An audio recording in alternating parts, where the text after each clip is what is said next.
25 ഫെബ്രുവരി 2026 ജെറുസലേമിലെ Israel parliament കിനസെറ്റിൽ വെച്ച് മോദി പേര് ജയ്. ആദ്യമായിട്ടാണ് ഒരു ഇന്ത്യൻ പ്രധാനമന്ത്രിക്ക് ഇസ്രായേൽ പാർലമെന്റിൽ വെച്ച് അഭിസംബോധന ചെയ്യുന്നത്.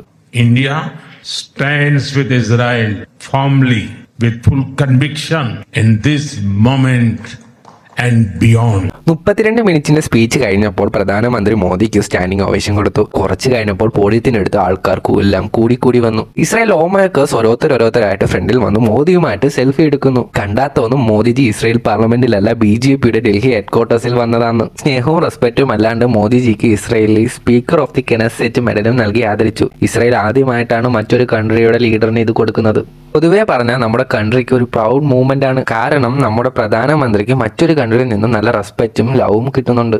പക്ഷേ ഈ ഒരു കേസ് നമ്മൾ കാണുന്ന കൂട്ടല്ലായിരിക്കാം. എന്തുകൊണ്ടെന്നാൽ ഇസ്രായേൽ മോദിജി ആരുമായിട്ടാണോ ഷേക്ക് ഹാൻഡ് കൊടുക്കുന്നത് ഫോഴ്സ്ഫുള്ളി ഹഗ് ചെയ്യുന്ന ഒരു സാധാരണ ലീഡർ അല്ല. ഇസ്രായേൽ പ്രധാനമന്ത്രി നെതന്യാഹുവിനെതിരെ ഇന്റർനാഷണൽ അറസ്റ്റ് വാറന്റ് വരെ ഇഷ്യൂ ചെയ്തിട്ടുണ്ട്. അദ്ദേഹത്തിനെതിരെ സീരിയസ് വാർ ക്രൈംസും ക്രൈം അഗൈൻസ്റ്റ് ഹ്യൂമാനിറ്റിയും ചാർജ് ചെയ്തിട്ടുണ്ട്. ഇന്റർനാഷണൽ ലെവലിൽ അദ്ദേഹത്തിന് ഹഗ് ചെയ്യാനോ ഷേക്ക് ഹാൻഡ് ചെയ്യാനോ കുറെ വേൾഡ് ലീഡേഴ്സിന് പോലും താല്പര്യം കാണിക്കാറില്ല. ഇസ്രായേൽ ഡിഫൻസ് ഫോഴ്സിൽ ഇങ്ങനെയുടെ ഓർഡർ കാരണമായിരുന്നു ഗാസയിൽ 20,000-ൽ അധികം പേരെ കൊന്നു തള്ളിയത്.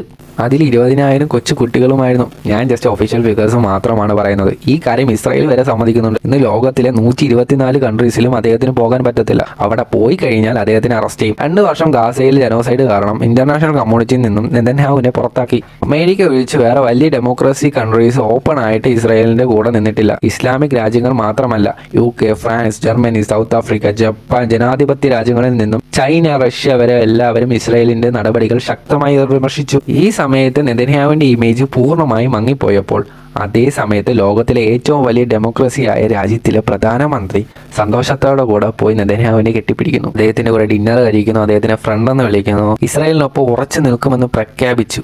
എന്തിന്? പാലസ്തീന് ഇസ്രായേൽ റൈറ്റ് ടു എക്സിസ്റ്റ് വിശ്വസിച്ചിരുന്നതായിരുന്നു ഇന്ത്യ. ശരി എന്ത് തെറ്റെന്ത് എന്നറിയുന്ന ഇന്ത്യ ഇന്ന് ഇങ്ങനെ തെറ്റായ വഴിയിലാവാൻ എന്താണ് കാരണം? ഇന്ന് ട്രൂത്ത് ലൈൻസ് ചർച്ച ചെയ്യുന്നത് മോദി ഇസ്രായേൽ ബന്ധം ടോക്സിക് ആണോ? എന്തുകൊണ്ടാണ് മോദി ഗവൺമെന്റ് ഇസ്രായേലുമായിട്ട് ക്ലോസ് ആയിക്കൊണ്ടിരിക്കുന്നത്? ഇതിൽ നിന്ന് നമ്മുടെ രാജ്യത്തിന് എന്ത് കിട്ടുന്നു? നമ്മൾ എന്ത് തിരിച്ചു കൊടുക്കുന്നു? സർക്കാർ വീണ്ടും പെഗസസ് പോലുള്ള ഡീൽസിന് തയ്യാറെടുക്കുവാണോ? ഇല്ലേ അദാനി അംബാനിക്ക് വേണ്ടി കോൺട്രാക്ട് എടുക്കാൻ പോയതാണോ? എന്തുകൊണ്ടാണ് പ്രധാനമന്ത്രിയുടെ 2ാമത്തെ ഇസ്രായേൽ വിസിറ്റ് കാരണം ഇന്ത്യയുടെ റെപ്യൂട്ടേഷനും മാനക്കേടുണ്ടായത്? ഫസ്റ്റ് ഈ ഒരു കാര്യം ഞാൻ ക്ലിയർ ചെയ്യാം. റെസ്പോൺസിബിൾ ആയിട്ടുള്ള ഒരു വേൾഡ് ലീഡേഴ്സ് പോലും ഇന്ന് ഇസ്രായേലിൽ പോത്തില്ല. ഇതിലൊരു ഡിബേറ്റും ഇല്ല. കാരണം നവംബർ 2024 നെതന്യാഹുവിനെതിരെ ഇന്റർനാഷണൽ ക്രിമിനൽ കോർട്ടിൽ അറസ്റ്റ് വാറന്റ് ഇഷ്യൂ ചെയ്തിട്ടുണ്ട്. 124 ICC മെമ്പർ കൺട്രീസ് ബേസിൽ ഏതെങ്കിലും കൺട്രിയിൽ പോയി കാല് വെച്ച് കഴിഞ്ഞാൽ അപ്പോൾ അദ്ദേഹത്തിന് അറസ്റ്റ് ചെയ്യും. ഇതുകൊണ്ടാണ് ഇന്ന് ഓൾമോസ്റ്റ് എല്ലാ യൂറോപ്പ് കൺട്രീസിലും ഈസ്റ്റ് ഏഷ്യയിലും ആഫ്രിക്കയിലും ഒട്ടുമിക്ക കൺട്രീസിലും നെതന്യാഹുവിനെ ബാൻ ചെയ്തേക്കുന്നത്. ഒരു സമയത്ത് ഈ കൺട്രീസ് എല്ലാം ഇസ്രായേലുമായിട്ട് ക്ലോസ് അലൈസ് ആയിരുന്നു.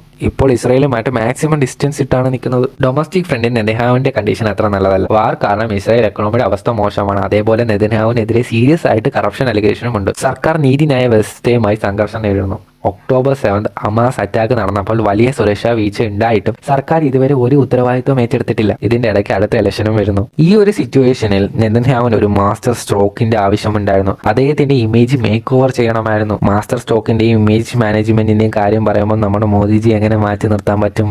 ഫ്ലൈറ്റ് നേരെ ഡിയർ ഫ്രണ്ടിന്റെ അടുത്ത് ചെന്നു. ഡിയർ ഫ്രണ്ടിന്റെ ആഭ്യന്തരവും വിദേശ തന്ത്രത്തിലെ രംഗത്തുള്ള ഇമേജ് മെച്ചപ്പെടുത്തുക. ഇതിലും വലിയ വാലിഡേഷൻ വേറെ എന്താണ് കിട്ടാനുള്ളത്? ലോകത്തിലെ ലാർജസ്റ്റ് ഡെമോക്രസിയുടെ ലീഡർ വന്നു ഹഗ് ചെയ്യുന്നു. ഇത് നെതന്യാഹുവിന്റെ ഒരു പോളിസിയാണ്, ഒരു ഭാഗമാണ്. ഇത്രയും പേര് കൊന്നൊടുക്കിയിട്ടും ഇന്റർനാഷണൽ ഇമേജ് മെച്ചപ്പെടുത്താൻ ശ്രമിക്കുന്നത്. ഇതാണ് ഇസ്രായേൽ സൈഡിലെ സ്റ്റോറി. ഇതിൽ നിന്ന് നമുക്ക് എന്ത് കിട്ടുന്നു? ഇന്ത്യക്ക് എന്ത് കിട്ടുന്നു? ശരിയാ, ഇസ്രായേലിന്റെ കൂടെ പാട്ടും ഡാൻസും കളിച്ചിട്ടുണ്ട്. ഗാസയിൽ കൊന്നൊടുക്കിയതിനെ പറ്റി ഒന്നും വേണ്ടിയിട്ടില്ല. ഇന്ത്യയുടെ പ്രതിച്ഛായക്ക് കേടുപാട് ഉണ്ടാക്കിയിട്ട് മോദിജിക്കും ഇന്ത്യക്കും ഇതിൽ നിന്നും എന്താണ് ലാഭം കിട്ടുന്നത്?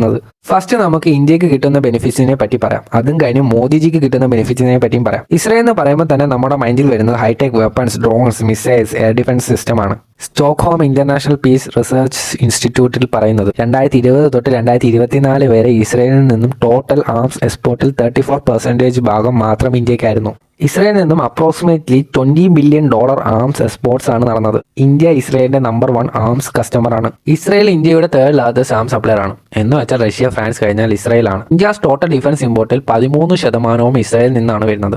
അതേപോലെ നമ്മൾ നോൺ ഡിഫൻസ് ട്രേഡിന്റെ കാര്യം പറയുവാണെങ്കിൽ ഗാസയിൽ വാർ തുടങ്ങുന്നതിന് മുമ്പ് ബയലാറ്ററൽ ട്രേഡ് $10 ബില്യൺ വന്നിട്ടുണ്ട്. പ്രീ വാർ ടൂറിസത്തിന്റെ കാര്യം പറയുവാണെങ്കിൽ 70,000 പേര് ഒരു വർഷം ഒരു സൈഡിൽ നിന്നും മറ്റൊരു സൈഡിലോട്ട് ട്രാവൽ ചെയ്തിട്ടുണ്ട്. വാർ കഴിഞ്ഞതിന് ശേഷം ഈ 2 ട്രേഡും നല്ല രീതിയിൽ ഇടിഞ്ഞിട്ടുണ്ട്. സോ ഇത് തിരിച്ച് ട്രാക്കിലോട്ട് വരാൻ വേണ്ടി ഫ്രീ ട്രേഡിന്റെ അഗ്രിമെന്റിന്റെ കാര്യം ഇപ്പോഴും സംസാരിച്ചുകൊണ്ടിരിക്കുന്നു. ഇതും പോരാന് നെതന്യാഹു ഒരു ഹെക്സാഗണൽ അലയൻസിനെ പറ്റിയും പറയുന്നുണ്ട്. ഇസ്രായേൽ, ഇന്ത്യ, ഗ്രീസ്, സൈപ്രസ്, പിന്നെ കുറച്ച് Arab, Africa and Asian countries എല്ലാം ഒരുമിച്ച് തീവ്രവാദ സുന്നി ഷിയ ആക്സിസിനെതിരെ ഒരു മുന്നണി രൂപീകരിക്കാനുള്ള ചർച്ചയാണ് നടക്കുന്നത്. ഒരു NATO type mutual defence alliance ആണ് ഇവിടെ ഫോം ചെയ്യാൻ നോക്കുന്നത്. ഇത് നടന്നു കഴിഞ്ഞാൽ നമുക്ക് എന്ത് കിട്ടും? ആലോചിക്കുക, ഇന്ത്യക്ക് ഒരു പോളിസി ഉണ്ട്, അതേപോലെ തന്നെ ഇങ്ങനെ ഒരു മിലിറ്ററി അലയൻസിന്റെ പാർട്ടുമായിട്ടില്ല. പക്ഷേ ഇത് പുതിയ ഇന്ത്യയല്ലേ, എന്തെങ്കിലും സംഭവിച്ചേക്കാം. ഇപ്പോൾ ഇന്ത്യൻ ഗവൺമെന്റിന്റെ കയ്യിൽ നിന്ന് ഇതിനെപ്പറ്റി ഒരു സ്പെസിഫിക് കമന്റ്സ് പോലും വന്നിട്ടില്ല. മോദിജി ഈ കാര്യത്തിനെ പറ്റി ഇസ്രായേലി ഒന്നും പറഞ്ഞിട്ടില്ല. പക്ഷേ കൂടുതലും ഹൈപ്പ് ഉണ്ട് ഹെക്സാഗണൽ അലയൻസിനെ പറ്റി. പക്ഷേ ഫാറ്റ് എടുക്കുകയാണെങ്കിൽ വേർഡിന് ഇങ്ങനെയുള്ള അലയൻസ് ഫോം ആയിക്കൊണ്ടേയിരിക്കുന്നു. കഴിഞ്ഞ വർഷം പാകിസ്ഥാനും സൗദിയായിട്ട് ഉള്ള ഒരു മ്യൂച്വൽ ഡിഫൻസ് ട്രീറ്റി സൈൻ ചെയ്തു. അതിനെ ഇസ്ലാമിക് നാറ്റോ ആയിട്ടാണ് കൺസിഡർ ചെയ്യുന്നത്. തുർക്കി ഇപ്പോൾ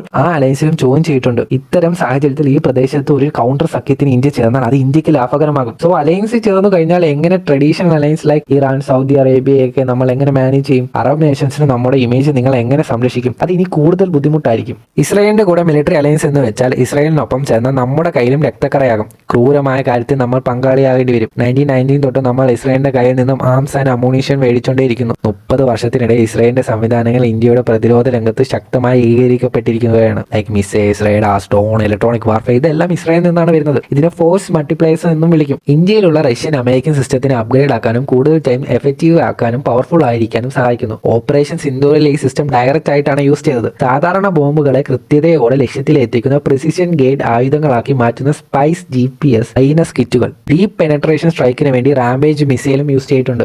ഹറോബ് കാമികാസെ ഡ്രോൺസ് യൂസ് ചെയ്തു പാകിസ്ഥാനിൽ കുറെ നാശനഷ്ടങ്ങൾ ഉണ്ടാക്കിയിട്ടുണ്ട്. 2004 ഇസ്രായേലിൽ നിന്ന് മേടിച്ച AWACS ഓപ്പറേഷൻ സിന്ദൂറിൽ ഡിപ്ലോയ് ചെയ്തിട്ടുണ്ട്. ഇതും കൂടാതെ ഇന്ത്യയും ഇസ്രായേലും സംയുക്തമായി വികസിപ്പിച്ച Barak A surface to air മിസൈലുകൾ, ഇന്നും അത് നേവി, ആർമി, എയർഫോഴ്സ് 3 എണ്ണത്തിലും അതിപ്പോൾ ഓപ്പറേഷനിലാണ്. മോദിജിയുടെ ലേറ്റസ്റ്റ് വിസിറ്റിന് ശേഷം ഇന്ത്യ ഇസ്രായേൽ റിലേഷൻഷിപ്പ് ഇലവേറ്റ് ചെയ്ത് ഒരു സ്ട്രാറ്റജിക് പാർട്ണർഷിപ്പിലോട്ട് കൊണ്ടുപോകുകയാണ്. ഇതിന്റെ അർത്ഥം security, defence protection, engineering sharing കൂടുതൽ ഡീപ്പ് ആകാൻ പോവുകയാണ്. ആന്റി ടെറർ ഓപ്പറേഷണൽ പെർസ്പെക്റ്റീവിൽ ഇതൊരു മേജർ സ്റ്റെപ്പ് ആയിരിക്കും. പക്ഷേ കഴിഞ്ഞ കുറച്ച് വർഷങ്ങളായി ഇസ്രായേലുമായുള്ള ഇത്തരം കരാറുകളിൽ ഒരു പ്രശ്നം നിലനിൽക്കുന്നു. ഒറ്റ പേര് മാത്രം പൊങ്ങി വരുന്നു, കൂടാതെ കുറേ ചോദ്യങ്ങളും. ഇസ്രായേലുമായിട്ടുള്ള എല്ലാ ഡിഫൻസ് ഡീൽസിലും അദാനി ഗ്രൂപ്പിന്റെ പേര് പതിവായി പരാമർശിക്കുന്നു. Adani Elbit advanced system India ലിമിറ്റഡിൽ 900 ഡ്രോൺസ് ഹൈദരാബാദിൽ കഴിഞ്ഞ കുറച്ച് വർഷങ്ങളായി മാനുഫാക്ചർ ചെയ്തിട്ടുണ്ട്. 2022 അദാനി ഗ്രൂപ്പിന്റെ ഐഫ പോർട്ടിന്റെ കോൺട്രാക്ട് കിട്ടി, അതും 70% സ്റ്റേക്കിൽ. ഒന്ന് നിങ്ങളെ ഓർമ്മിപ്പിക്കാം, ഐഫ പോർട്ട് ഇസ്രായേലിന്റെ മോസ്റ്റ് ഇമ്പോർട്ടന്റ് കൊമേഴ്ഷ്യൽ പോർട്ടാണ്. ഇസ്രായേലി വെപ്പൺ ഇൻഡസ്ട്രീസും PLR സിസ്റ്റവും ചേർന്നുള്ള ജോയിന്റ് വെഞ്ചറിൽ 51% ഓഹരിയും അദാനി ഗ്രൂപ്പിനാണ്. ഇന്ത്യൻ ആർമിക്ക് വേണ്ടി 40,000-ൽ കൂടുതൽ നെജീവ് NG7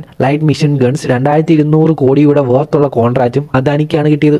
അദാനി ഗ്രൂപ്പ് മോദി സർക്കാരുമായി ഏറെ അടുത്ത ബന്ധത്തുള്ളതായി ഇതിനകം നമുക്ക് മനസ്സിലാക്കാം. ഇന്ത്യ കോർട്ടിൽ ഇതുവരെയായിട്ട് ഒരു തെറ്റ് പോലും കണ്ടുപിടിച്ചിട്ടില്ല. പക്ഷേ അദാനി ഗ്രൂപ്പുമായിട്ട് അസോസിയേറ്റ് ചെയ്ത കമ്പനി അമേരിക്കയിൽ ഇപ്പോഴും ഇൻവെസ്റ്റിഗേഷനിലാണ്. റീസെന്റ് ട്രംപ് അഡ്മിനിസ്ട്രേഷൻ 126% ടാരിഫാണ് ഇന്ത്യയിൽ നിന്ന് വരുന്ന സോളാർ പ്രൊഡക്റ്റിൽ നിന്ന് ചുമത്തിയത്. എന്തുകൊണ്ടെന്നാൽ അമേരിക്ക പറയുന്നത് ഇത് പെനാൽറ്റിയാണ്. കാരണം അദാനി ഇൻവെസ്റ്റിഗേഷനുമായിട്ട് അമേരിക്കയിൽ സഹകരിക്കുന്നില്ല. ഇന്ത്യയിൽ തന്നെ കുറെ വർഷങ്ങളായി ഓപ്പോസിഷൻ ചോദ്യം ചോദിക്കുന്നുണ്ട് about connection between Modi and Adani. അതേപോലെ തന്നെ അദാനി ഗ്രൂപ്പ്സിന് കൊടുത്ത പോർട്സ്, എനർജി ആൻഡ് ഡിഫൻസ് കോൺട്രാക്റ്റിനുമെതിരെ ചോദ്യം ചോദിച്ചുകൊണ്ടേയിരിക്കുന്നു. ഈ സമയത്ത് നമ്മൾ വീണ്ടും MOUs ഇസ്രായേലുമായിട്ട് സൈൻ ചെയ്തു. അതിൽ critical minerals, AI, content etcetera എഗ്രിമെന്റിൽ ഇൻക്ലൂഡഡ് ആണ്. ഇനിയാണ് നമ്മൾ നോക്കേണ്ടത്, ഈ വിസിറ്റിന് ശേഷം ഈ സെക്ടേഴ്സിലുള്ള MOUസിലുള്ള ഇന്ത്യയിലുള്ള മിക്ക കമ്പനീസിനാണോ ബെനിഫിറ്റ്, അതൊരു വലിയ കമ്പനിക്ക് മാത്രമാണോ ബെനിഫിറ്റ്സ്?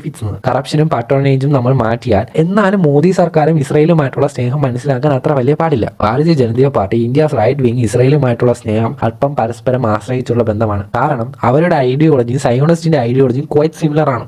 ഓപ്പൺ ആയിട്ട് മെജോറിറ്റേറിയനിസത്തിനെ സപ്പോർട്ട് ചെയ്യുക, ഒരു പ്രദേശത്ത് ഒരു മതത്തിന്റെ ആധിപത്യം അംഗീകരിക്കുക, മൈനോറിറ്റീസ് വിഭാഗങ്ങളെ പ്രത്യേകിച്ച് മുസ്ലിമുകളെ എപ്പോഴും സംശയത്തിന്റെ കണ്ണോട് കാണുക. ഇതിനെപ്പറ്റി ഇന്റർനാഷണൽ മീഡിയ കുറെ ചർച്ച നടന്നിട്ടുണ്ട്. കാശ്മീരിൽ ഇന്ത്യൻ സർക്കാരിന്റെ നടപടികൾ ഇസ്രായേലിന്റെ ഗാസ മോഡലിൽ നിന്ന് എങ്ങനെ സ്വാധീനിച്ചു? Right wing ideology Israeli working prototype A മോഡലായിട്ടാണ് കാണുന്നത്. മൈനോറിറ്റീസുകാരെ രാജ്യത്തിനുള്ളിൽ തന്നെ ശത്രുക്കളാക്കി കാണിച്ച് അവരെ അടിച്ചമർത്തുകയും ഒരു എത്തോ റിലീജിയൻ സ്റ്റേറ്റ്സ് ഉണ്ടാക്കുകയും ചെയ്യണം. അവിടെ സെക്യൂരിറ്റി ഓപ്പറേഷൻ പറഞ്ഞ് വയലൻസ് നോർമലൈസ്ഡും ചെയ്യുക. ഇതെല്ലാം ഒരു ഡെമോക്രാറ്റിക് സെറ്റപ്പിനുള്ളിലാണ് നടക്കുന്നത്. ജനങ്ങളുടെ കൺസെന്റും ഉണ്ട്. അവിടെ റൂൾ ഓഫ് ലോ ഉണ്ട്, കോർട്ടുണ്ട്, ഇലക്ഷൻ ഉണ്ട്, മീഡിയ ഒരു പരിധി വരെ ഉണ്ട്. എന്നാലും മുകളിൽ ഇരിക്കുന്ന ഓട്ടോക്രാറ്റ് എല്ലാം എടുത്തും ഇൻഫ്ലുവൻസ് ചെയ്യാൻ പറ്റും. ഇതാണ് BJPയുടെ core ideology. October 7, 2023 Hamas terror attack കഴിഞ്ഞു. ഹിന്ദു റൈറ്റ് വിങ്സിന് ഇസ്രായേലിനോടുള്ള ഇസ്രായേലിനോടുള്ള സ്നേഹം ഒളിച്ചു വെക്കാൻ പറ്റിയില്ല. അത് BJP മിനിസ്റ്റർ ആയാലും MP ആയാലും ഗോദി മീഡിയ ആയാലും ഇസ്രായേലിനുള്ള സിമ്പതി ഫുൾ ആയിട്ട് അങ്ങ് എക്സ്പ്രസ് ചെയ്തു. നല്ല കാര്യമാണ്, സിമ്പതി കാണിക്കണം. ഒരു ഹൊറിഫിക് ടെറർ അറ്റാക്ക് ഉണ്ടായി കഴിഞ്ഞാൽ ഇവിടെ പറയാനുള്ളത് ഹമാസിനെ വിമർശിക്കുകയോ ഭീകരവാദത്തിനെതിരെ നിലപാടെടുക്കുകയോ മാത്രമല്ല, പാലസ്തീനോട് സിമ്പതി കാണിച്ചവരെയും അവർക്ക് വേണ്ടി ശബ്ദമുയർത്തിയവരെയും ഇവർ ലക്ഷ്യമാക്കി. പാലസ്തീന്റെ അവകാശങ്ങളെ അംഗീകരിച്ച ഇന്ത്യ പോലൊരു രാജ്യത്തിന് ഇന്ന് അതിനെ കൂട്ടക്കൊല എന്ന് വിളിക്കാൻ പോലും ഇപ്പോൾ ബുദ്ധിമുട്ടായിരിക്കുകയാണ്. കുറച്ച് ഇന്ത്യൻ കോഡ്സ് വരെ പറഞ്ഞു പ്രോ പാലസ്തീൻ പ്രൊട്ടസ്റ്റ് വരെ നിർത്തണമെന്ന്. ഇസ്രായേലിൽ നിന്നും പഠിക്കുന്നത് തെറ്റല്ല,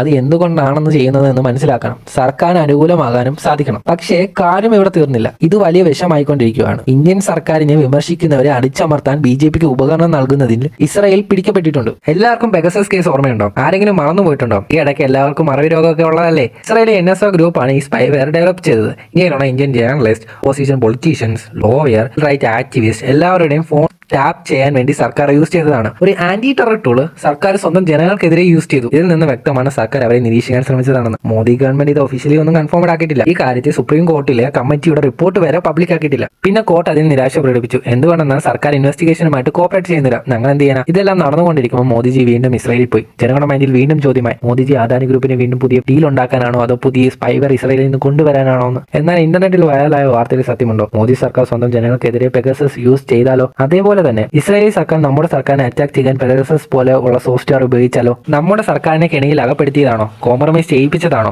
ഇസ്രായേലോ അമേരിക്കയോ ആണെങ്കിൽ പോലും നരേന്ദ്രമോദിക്ക് ചില നിർബന്ധങ്ങൾ ഉണ്ടായിരിക്കണം. അതുകൊണ്ട് അദ്ദേഹത്തിന് നിർബന്ധമായി ചില നടപടി എടുക്കേണ്ടി വരുന്നു. ഇത്രയും വലിയ നാശനഷ്ടത്തിന് ശേഷം രണ്ടാമത്തെ വട്ടം മോദി ഇസ്രായേൽ പോകുന്നു. പക്ഷേ ഒരു വലിയ ക്വസ്റ്റ്യൻ ഉണ്ട്. നിങ്ങൾക്ക് ഇത് വലുതാണോ അല്ലയോ എന്ന് അറിഞ്ഞുകൂടാ. ഇത് നിങ്ങളുടെ എത്തിക്സിനെയും മൊറാലിറ്റിയും ഡിപ്പെൻഡ് ചെയ്തിരിക്കുന്നു. ഇസ്രായേലിനോടുള്ള അടുത്ത ബന്ധം വർദ്ധിപ്പിക്കുന്നതിലൂടെ ഇന്ത്യ തന്റെ ട്രഡീഷണൽ സ്റ്റാൻസ്, മോറൽ സ്റ്റാൻസിന്റെ നിലപാട് വിട്ടു നിന്ന് പോവുകയാണ്. ഓർക്കണം, കുറെ വർഷങ്ങൾക്ക് മുമ്പ് നമ്മൾ പാലസ്തീനെയും 2 സ്റ്റേറ്റ് സൊല്യൂഷനെയും പറ്റി പറഞ്ഞിട്ടുണ്ട്. ഇന്ത്യ ഈ കാര്യത്തിൽ തോട്ട് ലീഡർ ആയിട്ടാണ് കൺസിഡർ ചെയ്യുന്നത്. പക്ഷേ മോദിജിയുടെ ലേറ്റസ്റ്റ് ഇസ്രായേൽ വിസിറ്റിൽ നമ്മൾ നോക്കുമ്പോൾ ഇന്ത്യ ഒരു സൈഡ് ചൂസ് ചെയ്തിട്ടുണ്ട്. നമ്മൾ സത്യത്തിനെ ഉപേക്ഷിച്ച് സ്വന്തം ലാഭത്തിന്റെ പുറകിൽ പോയിട്ടുണ്ട്. ചെറിയ കാലയളവിന്റെ നേട്ടങ്ങളെ മാത്രം നമ്മൾ ശ്രദ്ധ കേന്ദ്രീകരിച്ചു. നമ്മളൊരു അവസരവാദിയായി മാറി. കുറെ വർഷങ്ങൾ കൊണ്ട് മോദി സർക്കാർ ഇസ്രായേലിന്റെ കാര്യത്തിൽ നിശബ്ദത പാലിക്കുന്നു. അതൊരു ബാലൻസ്ഡ് പോളിസി എന്നാണ് ജസ്റ്റിഫൈ ചെയ്തത്. ഇസ്രായേൽ പാലസ്തീൻ ഇഷ്യൂവിൽ UN വെച്ച് വോട്ടിംഗ് നടന്നപ്പോൾ അതിൽ നിന്ന് നമ്മൾ പിന്മാറി. എന്നിട്ട് പറഞ്ഞു പ്രിൻസിപ്പൽ ന്യൂട്രാലിറ്റി ആണെന്ന്. ഇസ്രായേലുമായുള്ള ഓരോ കരാറിലും രാജ്യത്തിന്റെ താല്പര്യവും സുരക്ഷയും കാരണം കാണിച്ചാണ് നമ്മൾ വിശദീകരിക്കാറ്. അതിനാൽ അതിന്റെ പിന്നിലുള്ള മോറൽ ക്വസ്റ്റ്യൻസിന് മറുപടി പറയേണ്ടി വരില്ല.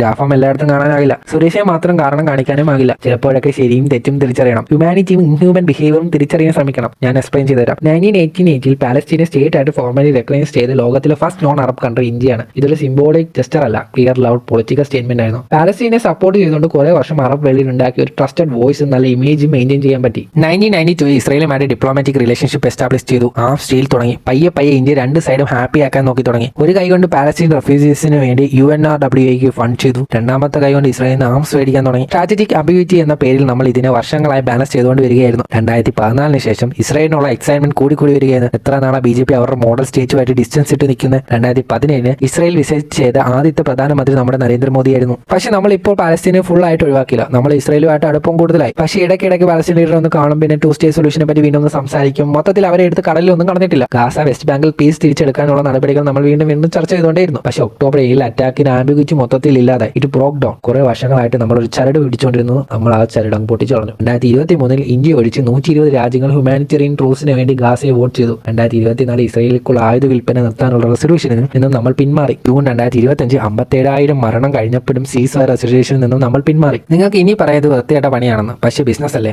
എന്നാലും വർഷങ്ങളായി സത്യം പ്രചരിപ്പിക്കുന്ന ഇൻഡിപെൻഡന്റ് രാജ്യമായ ഇന്ത്യയുടെ വോയിസ് നിലനിന്നിരുന്നു. ഇപ്പോൾ ആ റെസ്പെക്റ്റും ഇമേജും നമ്മൾ ലേലത്തിൽ വിറ്റിരിക്കുകയാണ്. കഴിഞ്ഞ മാസം തന്നെ വെസ്റ്റ് ബാങ്കിന്റെ എക്സ്പാൻഷനെതിരെ ഐക്യരാഷ്ട്ര സഭയിൽ പ്രസ്താവനയിൽ 100 രാജ്യങ്ങളാണ് ഒപ്പുവെച്ചത്. പക്ഷെ ഒപ്പുവയ്ക്കാൻ പോലും നമുക്ക് ധൈര്യമില്ലാത്തതായിപ്പോയി. ഗാസയിൽ നഷ്ടമായ നിരപരാധികളുടെ ജീവനെ കുറിച്ച് ഇസ്രായേൽ പാർലമെന്റിൽ തുറന്ന് സംസാരിക്കാൻ പോലും ഇന്ന് നമുക്ക് കഴിയുന്നില്ല. ഗാസയിൽ നടന്ന സംഭവങ്ങൾ തെറ്റാണെന്നും ഇസ്രായേൽ ചെയ്തത് തെറ്റാണെന്നും തുറന്നു പറയാൻ പോലും നമുക്ക് കഴിയുന്നില്ല. നടന്നത് തെറ്റാണ് പറയാം, പക്ഷേ വേറെ വഴി നോക്കാമായിരുന്നു. നമ്മളിപ്പോൾ ശരിയുടെ കൂടെ നിൽക്കാൻ മറന്നുപോയിരിക്കുന്നു. ഇപ്പോൾ അത് അവകാശപ്പെടാൻ പോലും കഴിയുന്നില്ല. ഈ അവസാനത്തെ വിസിറ്റ് എന്തിനാന്ന് പോലും മനസ്സിലായില്ല. മോദിജി എന്തിനാണ് അവിടെ പോയത്? ഇവിടെ ഇരുന്ന് ചെയ്യാൻ കഴിയാത്ത അത്ര വലിയ എന്ത് കാര്യമായിരുന്നു? ഇത്ര വലിയ പ്രകടനത്തിൽ നിന്നും ആരാണ് നേട്ടമുണ്ടാക്കിയത്? ഇപ്പോൾ നെതന്യാഹുവും നരേന്ദ്രമോദിയും തമ്മിലുള്ള ബന്ധം ഇരുവരുടെയും പവർ കൂടുന്നുണ്ട്. രണ്ടുപേർക്കും അതിൽ നിന്ന് നേട്ടവുമുണ്ട്. എന്നാൽ അത് വേറൊരു മാറ്ററാണ്. പക്ഷേ ഇതുകൊണ്ട് പലരും അകന്നു പോകില്ലേ? ഇന്ത്യക്ക് ഒരു ന്യൂട്രൽ ബാലൻസ്ഡ് ഇമേജ് ഉണ്ടായിരുന്നു. ഓർക്കണം, മിഡിൽ ഈസ്റ്റിൽ ലക്ഷക്കണക്കിന് ഇന്ത്യക്കാരാണ് ജോലി ചെയ്യുന്നത്. എപ്പോഴെങ്കിലും കാര്യം നമ്മുടെ എതിരായി വന്നാൽ ഇതേ വിഷയം തന്നെ നമ്മുടെ മേലും തിരിച്ചടിയായി വരും. ഇല്ല, നരേന്ദ്രമോദി അമേരിക്കൻ ഗവൺമെന്റിന്റെ പ്രഷറിലാണ് വീണ്ടും ഇസ്രായേലിൽ പോയത്. ഇല്ല, നരേന്ദ്രമോദി അമേരിക്കൻ ഗവൺമെന്റിന്റെ പ്രഷറിലാണോ വീണ്ടും ഇസ്രായേലിൽ പോയത്? ഇത്രയും വലിയ ക്രൂരതകൾക്ക് ശേഷം നമ്മൾ രണ്ടാം തവണ ഇസ്രായേലിലേക്ക് പോകുന്നുവെങ്കിൽ അത് സമ്മർദ്ദം കൊണ്ടല്ല, നമ്മുടെ സ്വന്തം തീരുമാനമായിരിക്കണമെന്നാണ് വിശ്വാസം. ഇത് നമ്മുടെ സ്വന്തം തീരുമാനമായിരിക്കണം. US ഇന്ത്യൻ ട്രേഡ് ഡീലിന്റെ കൂട്ട് കീഴടങ്ങില്ലേ? ഇസ്രായേലിന്റെ നിയന്ത്രണത്തിലേക്ക് പോകാനോ അവരുടെ സോഫ്റ്റ്വെയർ കൂടുതൽ ആശ്രയിക്കാനോ നമ്മൾ തയ്യാറാകില്ലേ? ഇല്ലേ, അമേരിക്ക ഇസ്രായേൽ കൺട്രോൾ ചെയ്യുന്ന പോലെ നമ്മളും കൺട്രോൾഡ് ആകും.